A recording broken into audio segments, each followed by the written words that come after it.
It's a rainy day in Dumaguete City, and we are here in 451 Books and Cafe, where the Commander Voltron tournament is being held.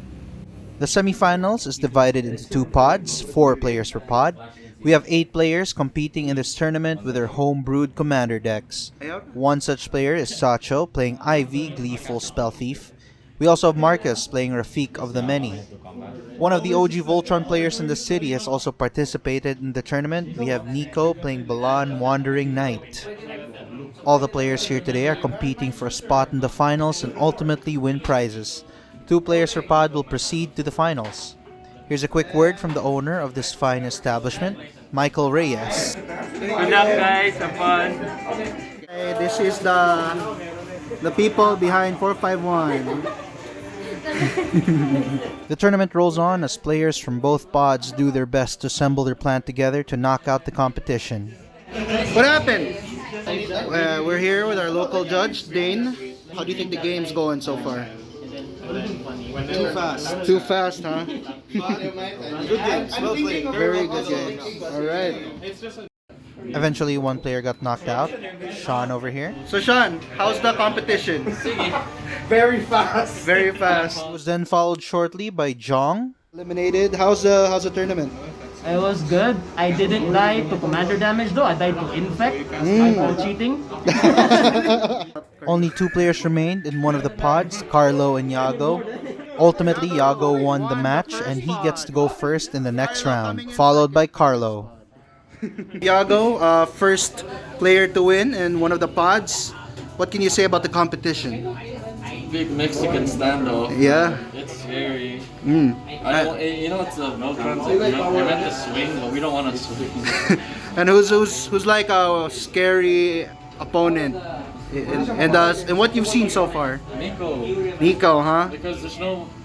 I don't know. He just does what he wants. Okay, well, hope you do good in the tournament, the finals. Okay, so we're here with Carlo Castillo, who is number 2 in the first pod that finished the game. So Carlo, what do you think of the competition? I love poison. Ah, how'd you win? How'd you win in your pod?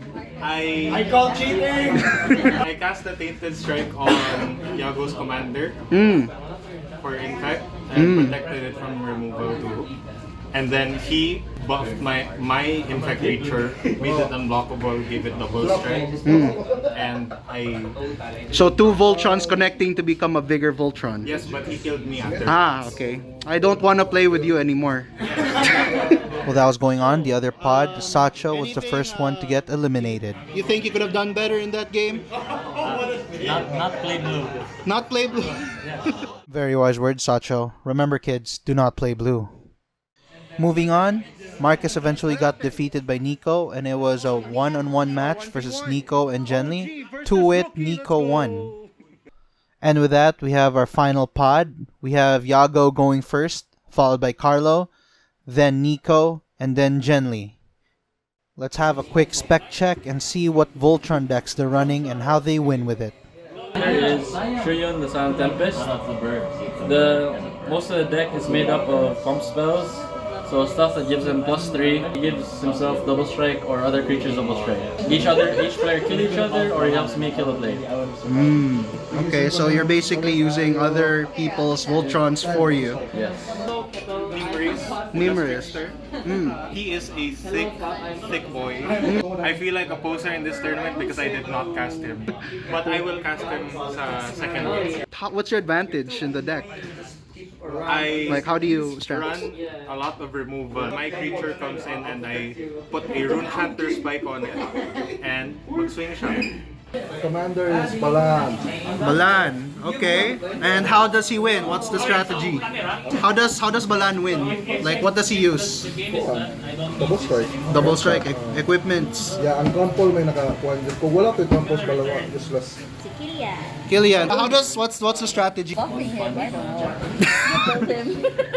He wins by aura, guys. But anyway, yeah. Guys, bets. Who do you think is gonna win this tournament? Diego is I like. kind of lean towards Nico just simply because the guys OG. As far as speed is concerned, I feel like Iago's got a faster. Yeah. Yago wins. Yago. How about you, Sach? Your brother or what? Your brother or who do you? Depends how crazy Nico is. Nico's a loose cannon, huh? With the stats and predictions out of the way, let's get to the finals. Okay, guys, we are now recording the finals. Let's start. Turn 1. Yago draws his first card and starts us off with the steam vents tapped. Pass the turn to Carlo. He draws a card. Carlo then plays a creeping tar pit as his land for turn. Nico's turn, he draws a card, plays a plains, then taps it to cast Bone Splitter. Genli then starts her turn. She plays a Marsh Flats, cracks it, then searches for a Godless Shrine, entering tapped.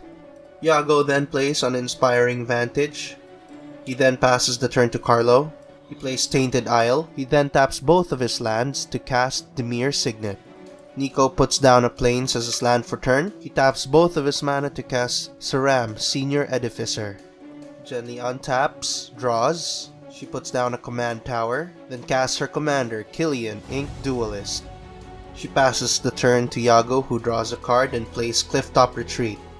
He taps out for Jeskai Ascendancy. Carlo draws, plays Temple of Deceit, then scries 1. He ships the card to the bottom of his library. He then taps 3 mana to cast Thief of Sanity. He then passes the turn to Nico. Being a mono white deck, he plays another plains. He taps 2 mana to cast Mask of Avacyn, triggering Saram, allowing him to draw a card. With nothing else to do, he passes the turn to Genli. She then plays a Swamp. Keeping 3 mana up, she passes the turn to Yago. Yago untaps, then draws. Plays Skycloud Expanse, then casting his commander, Shuyun, the Silent Tempest. Carlo draws. Carlo proceeding to combat, swinging his Thief of Sanity to Yago. Since Yago has no creatures that has flying or reach, he takes the hit. He goes down to 38. Thief of Sanity trigger. Carlo looks at the top 3 cards of Yago's library, putting 1 card into exile that he can cast for later and the other 2 into Yago's graveyard. In the second main phase, he taps 2 mana to cast Sky Diamond, then pays for 2 more mana to cast Wishclaw Talisman, thus ending his turn. Nico untaps, then draws. Another plains enters his battlefield. He proceeds to pay 4 mana, casting his commander, Balan, Wandering Knight. During Nico's end step, Genli taps 2 mana, casting Fracture, targeting Carlos' Wishclaw Talisman. Lets it resolve. Genli then starts her turn. She plays Roadside Reliquary as her land for turn. Carla then attempts to win some pity points from Genli.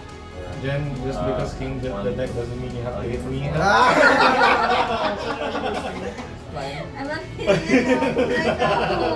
She taps 3 mana, casting Fleshbag Marauder, causing quite the dismay on the table. Oh my god.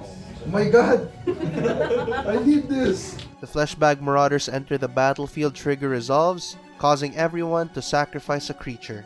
Carlos sacrifices his Thief of Sanity while Yago sacrifices his commander, sending it back to the command zone. Yago's commander now costs 5 to cast. Nico chooses to sacrifice Saram instead of his commander. Genli enters combat, but before she does, hoping to not make any enemies, she makes the dice choose for her. The dice has spoketh and chooses Nico as a target. Since Killian has Menace, Nico is unable to block and then takes 2 regular damage and takes 2 commander damage. Genli's life total increases by 2. During Genli's end step, Yago admits his fear towards Nico and proceeds to path to exile his commander. I'm sorry, I'm afraid of you. Path exile. Oh my god. PTE. Nico proceeds to search for a basic land and puts it to the battlefield tapped. Because Yago casted a non-creature spell, Jeskai Ascendancy triggers, causing him to draw a card, then discard a card. He then draws a card for turn. Yago plays an Adarkar Waste, tapping 2 mana to cast Monk class. Once again, Jeskai Ascendancy triggers, causing Yago to draw a card, then discard a card. Yago then passes the turn to Carlo. Carlo plays an island. As a blue player, he keeps his mana up and passes the turn to Nico. Nico plays a plains. He taps 2 mana and casts Grand Abolisher. With the protection of the Grand Abolisher, he proceeds to cast Cliffside Rescuer. And with that, he passes the turn. Genli untaps, then draws. She plays an Exotic Orchard. Once again, she lets the dice choose for her to avoid any form of prejudice. The dice chooses Yago, and Yago takes the 2. Zhenli gains 2, upping her life total to 43. She then passes the turn to Yago. Yago plays Sulfur False. He then casts his commander, Shuyan, the Silent Tempest, including the 2 extra commander attacks. Yago then passes the turn to Carlo, but during Yago's end step, Carlo pays 5 mana to flash in his commander, Nimris, Una's Trickster. Still on Yago's end step, Carlo taps his Sky Diamond to cast Brainstorm. This triggers Nimris, allowing him to look at the top 2 cards of his library, putting 1 card to his hand and the other to his graveyard. After that, Brainstorm resolves. He draws 3 cards, then puts back 2 cards from his hand on top of his library. Finally, Carlo starts his turn. He taps 2 mana to cast Mind Stone. He then taps black and a blue to cast Criddle of Baldur's Gate. Knowing that the Grand Abolisher is in place, Zhenli decides to tap a black mana during Carlo's end step to cast Vampiric Tutor. She takes the 2 damage, searches her library for a card, then puts it on top. With that, Nico starts his turn. He plays another Plains. Nico pays 6 mana to cast his commander for the 2nd time, Balan Wandering Knight. And with that quick turn, Nico passes it. Zhenli untaps, then starts her turn. She puts down a City of Brass, taps 2 to cast Lightpaw's Emperor's Voice. With nothing else to do, she passes the turn to Yago. Yago taps 2 mana to level up his monk class, allowing him to bounce Nico's commander back to his hand. Yago passes the turn, but not before Carlo casts Frantic Search. Since that was on Yago's end step, it triggers Carlo's commander to look at the top 2 cards, putting 1 to his hand and the other to the graveyard. Frantic Search resolves. Carlo draws 2 cards, then discards 2 cards, and untaps 3 lands. Carlo starts his turn. He puts down a swamp. Carlo jumps to combat, swinging Criddle towards Yago. Yago takes the 1, triggering Criddle. Carlo gains 1, Yago mills 1, then Carlo scries 1. He ships the card to the bottom. He then passes the turn to Nico. Nico yet again plays another Plains. He attempts to recast his commander, Balan Wandering Knight. After no responses, he passes the turn to Zhenli. Without doing anything on her main phase, she jumps to combat and lets the dice choose for her once more. The dice has spoketh Yago's name, and Killian swings towards Yago. Yago takes 2 damage, and Zhenli gains 2 life from the lifelink. She then passes the turn to Yago. Yago taps 2 mana to cast Rune Chanter's Pike. Jeskai Ascendancy triggers, so he draws a card, then discards a card. He passes the turn to Carlo, but Carlo casts Whir of Invention on his end step, where X is equal to 2. His Nimris triggers, he looks at the top 2, picks 1, puts it to hand, then the other to the graveyard. He then proceeds to search for an artifact that costs 2 or less to cast. He also fetches his very own Rune Chanter's Spike, putting it to the battlefield. He then starts his turn. He casts Emery, Lurker of the Lock, for 1 blue mana since he has at least 2 artifacts in his board. Emery enters. Carlo then mills himself for 4 cards. Carlo jumps to combat, swinging Criddle towards Zhenli. She doesn't block, but she casts Temporal Isolation, targeting Criddle. It enters the battlefield, triggering Lightpaws. She's taking her time searching the library. We will get back to that later. Meanwhile, Nico starts his turn. For once, Nico doesn't play a Plains. Instead, he plays Darksteel Garrison. He taps a whopping 6 mana to cast Argentum Armor. He activates Balan, tapping 2 mana, attaching all the equipments toward him. With a roided up Balan, he swings towards Yago. Upon attacking, the Argentum Armor triggers, targeting Yago's only blocker. With a fist bump and a pinch of salt, Yago's taken out of the game. Okay, so Yago just got eliminated. So who killed you? Nico. Oh my god. What did he do? How did he? He had the Grand Abolisher out, so I couldn't respond. And he killed me with double strike. Dang. How do you shoot down your commander? We saw like Argentum Armor. well, you know, you put up a good fight and I should have killed him on my turn. Well, at least you know who to get the next tournament if he ever joins in. While all that was happening, Genli fetched a benevolent blessing, naming Blue, attaching it to Light Paws. With 3 players remaining, Genli starts her turn. Genli attempts to cast Twisted Embrace, targeting Killian. Carlo's not gonna have it and casts Swan Song, targeting the Twisted Embrace. It gets countered and Genli gets a 2-2 bird. Because that was the first spell he casted on someone else's turn, Nimrus triggers. Carlo looks at the top 2 cards, picks one to his hand and the other to the graveyard. Genli decides to spread the love, swinging Light Paws towards Carlo and Killian towards Nico. They both take 2 damage, then Genli lifelinks for 2, upping her life total to 45. She then passes the turn to Carlo. During her end step, Carlo pays 6 mana to cast Pull from Tomorrow, where X is 4. He draws 4 cards, then discards a card. Carlo starts his turn. He then taps Emery, targeting Wishclaw Talisman, and he taps his Demir Signet and Mind Stone to cast it from the graveyard. He activates his Wishclaw Talisman, giving it to Nico. He searches for a card, then puts it in his hand. He taps a black and a blue to cast Baleful Strix. It enters the battlefield, and he draws a card from it. Carlo passes the turn, but during his end step, Genli taps a white and casts Path to Exile, targeting the Baleful Strix. The Strix gets exiled, and Carlo searches for a basic land and puts it to the battlefield tapped. And with that, Nico starts his turn. He activates Wishclaw Talisman, searches for a card, then passes it to Genli. Apparently, the card he tutored for was a Commander's Plate, and he taps 1 mana to cast it. He pays 2 mana to activate Balan's ability, attaching Commander's Plate to it. Once again, the Swole Cat attacks with Genli as his target. The Argentum armor triggers, targeting Carlo's Emery, destroying it. Nico then apologizes as he kills his enemy. What a gentleman. I'm sorry. I'm sorry. So, we just got eliminated. So, who killed you? Nico once again. What did he do? Like, he just swung at you. Yeah, but I couldn't cast stuff on his turn. Why? Because he has that card, I forgot. I think you mean the Grand Abolisher probably. So the Grand Abolisher really is the MVP of the game. Yes.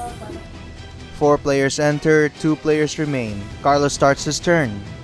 Carlo taps 1, then taps his Mind Stone to crack it and draw a card. He taps 2 mana to equip Runechanter Spike to his commander. With 12 instants and sorceries in Carlo's graveyard, Nimrus gets +12/+0 and first strike, making it a 13/6 flyer. Carlo goes in for the attack, but since Nico doesn't have any available blockers, he decides to cast Prismatic Strands to avoid all combat damage. With no responses, it resolves.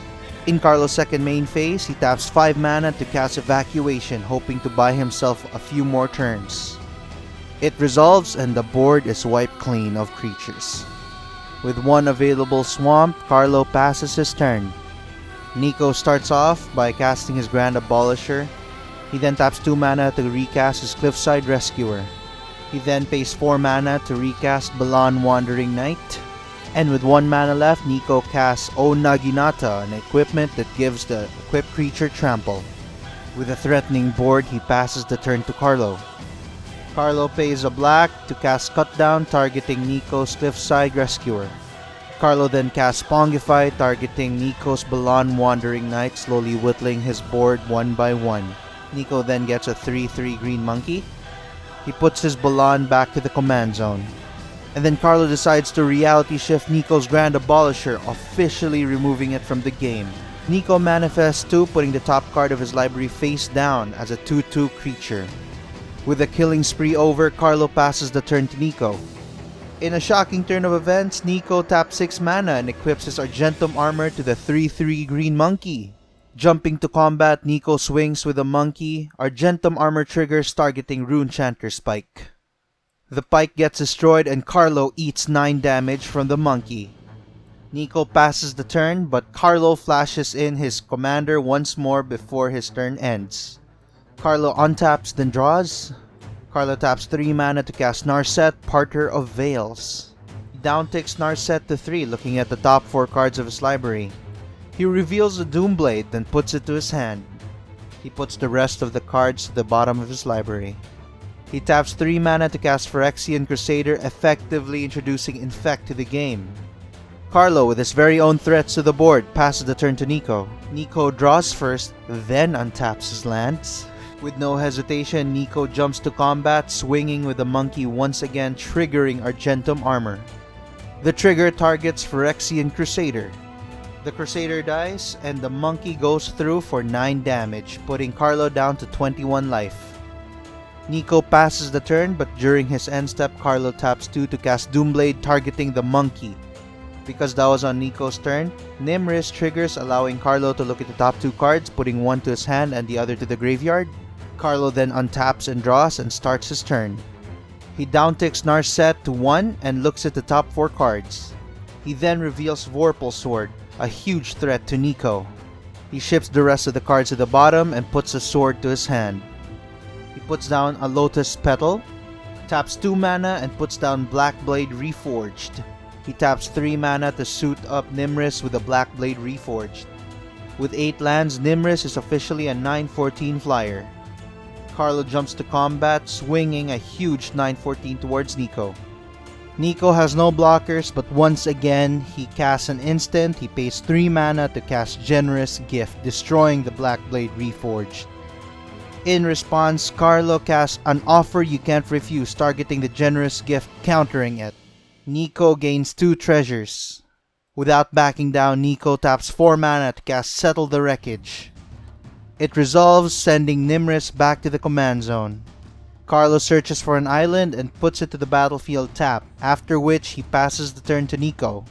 Nico starts off by paying 1 mana to cast Giver of Runes.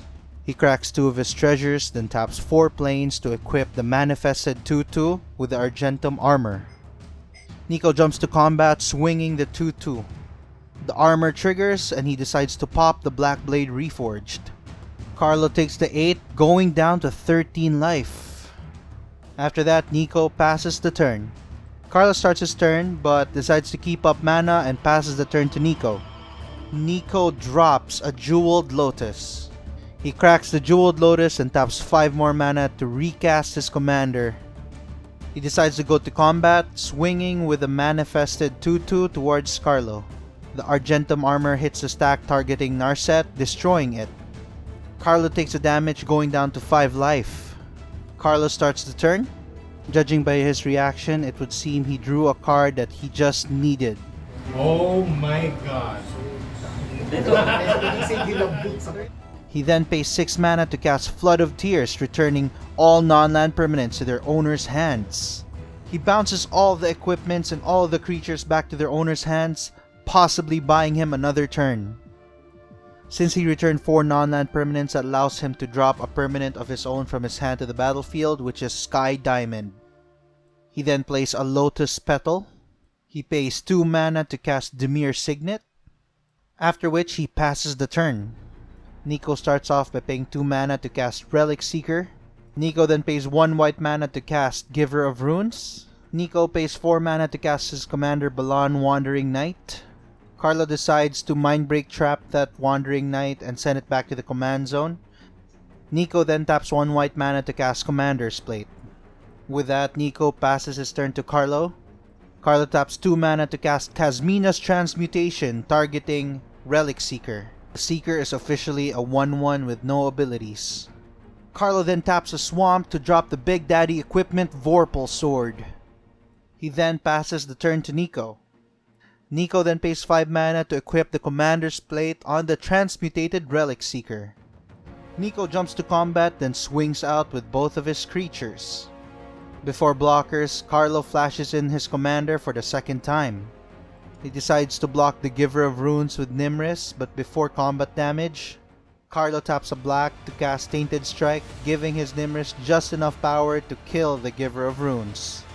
And since that was his first spell that was casted in someone else's turn, Nimris triggers, allowing Carlo to look at the top 2 cards, picking one, putting to his hand, and the other to the graveyard. Carlo then takes the damage and Nico passes the turn. Carlo pays the 2 mana, equipping the Vorpal Sword to Nimris Una's Trickster. He then pays 8 mana to activate Vorpal Sword, making it a very lethal threat. With nothing left to lose, Carlo goes for the swing. And with no blockers and nothing else left, Carlo takes the game.